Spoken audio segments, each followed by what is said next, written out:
Alrighty, let's talk about the Alpine Butterfly. The Alpine Butterfly is pretty cool.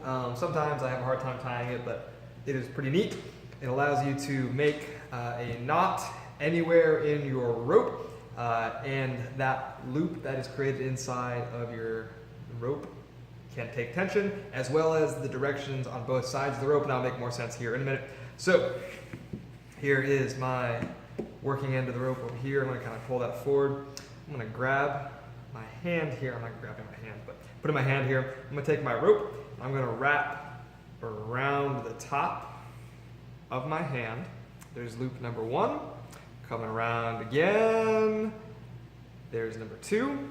And then we're going to do it a third time like so.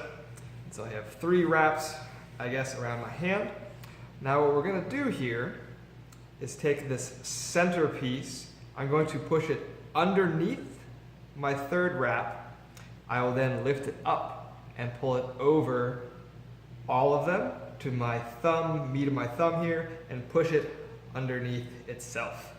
That sounds confusing, so maybe seeing it will be a little bit easier. So here's my middle piece. I'm going to push it under the end piece, my furthest to my right, like so. And I'm going to take this and bring it all the way over to the top of the other 2. And then finally, I'm going to push it underneath as we had previously discussed.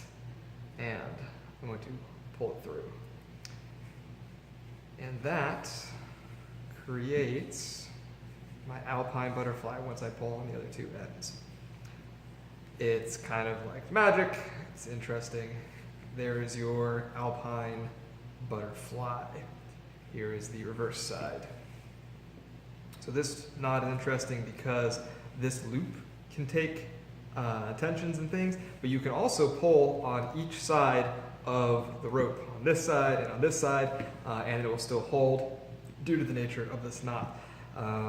If there's something like clipped through here though, this knot can just come backwards if you push it back into itself, and the whole thing will crumble like a house of cards and fall apart.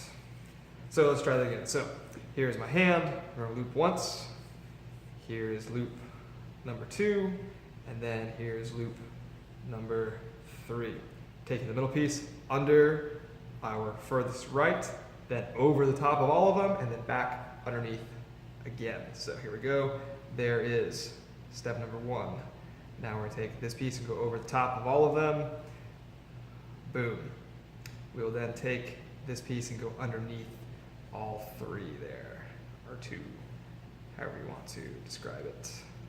Push that all the way through. And then pull your ends. There's your Alpine Butterfly. It's pretty cool. I like this knot a lot. I will use this knot if I'm going to do a trucker's hitch, or if I want to put a loop into my rope when I'm sitting on my hammock, but I'm also using the rope to hang on my hammock. But mainly it's like trucker's hitch. It's a pretty cool loop.